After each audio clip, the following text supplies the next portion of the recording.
Brock Purdy has played extremely well, and it's become more of a rumor and even a real story.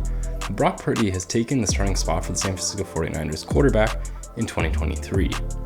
And that brings up a very large question that really has been asked since Trey Lance was drafted, but has become more important since Brock Purdy has played extremely well. And that's, what do you do with Trey Lance? We saw him for just over a game this season before his unfortunate injury, and his performance wasn't fantastic, and we haven't been able to see much of him at all since he is a developmental prospect. So how is Trey Lance looking? And if you're the 49ers, what can you do? Is it worth trading Trey Lance? Do you keep him and trade away Jimmy Garoppolo? Or do you keep all three quarterbacks and hope that everything works out? It's a tough situation to be in, a good one at that. And let's get into the tape to see how Trey Lance has played and run through some options into what you can do with Trey Lance in such an interesting predicament that the 49ers have found themselves in.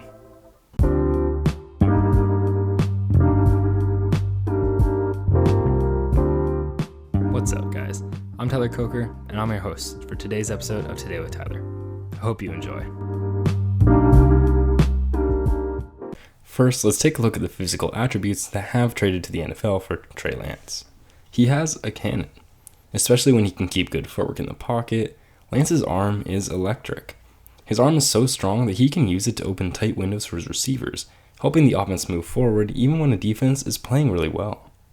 That said, Lance's arm can make him feel invincible, which can lead to some dangerous throws that probably shouldn't be attempted. After the arm strength, however, Lance's game begins to raise some questions. His accuracy can be spotty, which holds back his production in a quarterback-friendly system in San Francisco. In plenty of circumstances, Lance would miss his receivers by a lot, which is absolutely an area for concern considering he had great coaching all of last season with only time to develop. While he does show flashes of accuracy combined with good reads, he's just not consistent. Added to inconsistent accuracy is a pretty significant lack of anticipation, which truly limits him in the Shanahan system, which heavily utilizes timing and breaking routes. This lack of anticipation causes him to run into pressure, since it takes too long to get the ball out. Anticipation is necessary for every quarterback in the NFL, because defenders are finally quick enough to intercept balls thrown after the receiver breaks open. Even when a lack of anticipation doesn't give defenders a chance to break, Lance's eyes linger too long on his targets before throwing. Under pressure, however, Lance did keep his eyes downfield, which is great to see from a running threat like Trey Lance. And that's not where the good ends for Lance either. He's shown flashes of understanding what the defense has put out in front of him, which is extremely impressive considering his lack of overall football experience. When everything clicks for Lance, he shows his potential and is so promising, but I do worry that he really hasn't lived up to the hype so far. So Trey Lance has been pretty inconsistent, and that's not necessarily a death sentence, but it is an area of concern for the 49ers. His accuracy hasn't shown much improvement, despite consistent coaching from a great coaching staff in San Francisco, and ultimately, he doesn't seem to be good at the mental side of the game either, which was the biggest concern coming out of North Dakota State. So the 49ers are stuck.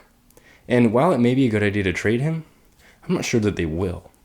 Trey Lance's value is kind of up in the air because quarterbacks are extremely important, but we haven't seen a quarterback like Trey Lance get traded in a very long time. Very odd cases have come out of backups beating out their highly ranked prospect starters, and the last one that comes to mind immediately would be someone like Robert Griffin III losing his spot to young Kirk Cousins. But the only difference was Trey Lance and Kirk Cousins, being compared as in this, are a little bit different because Robert Griffin III had to change his play style. Trey Lance just simply isn't good enough, and Brock Purdy has played at an elite level, whereas Kirk Cousins was just playing at a decent enough level to where he was better than what Robert Griffin III was able to put on once he became a pocket passer. We don't really have a precedent for something as strange as the Brock Purdy-Trey Lance situation, so there's no telling exactly what the 49ers will do, but if they do decide to trade Trey Lance, it'll be a very interesting offseason. Thank you for listening, I hope you enjoyed, and I'll see you next time.